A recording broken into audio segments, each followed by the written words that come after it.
किसैया के साथे अपना अरे ससुरा में जाई के।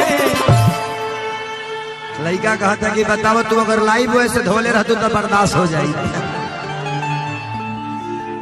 अरे किसैया के साथे अपना ससुरा में जाई के अधो दे हलुला भिसा डॉग से नहाई के।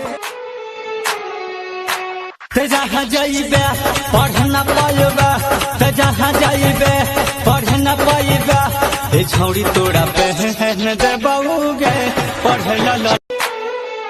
मिलत नजरिया खिंचले बखिया गोरिया फोटो तोहार। अच्छा मिलत नजरिया खिंचले बखिया गोरिया फोटो तोहार।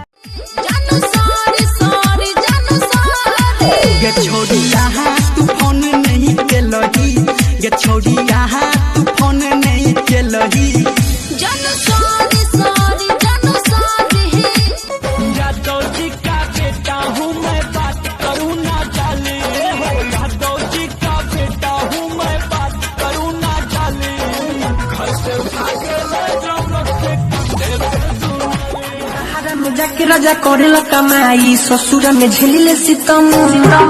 तेरा भरोसे पिया घरवा में रही सच सच कहता नहीं हम।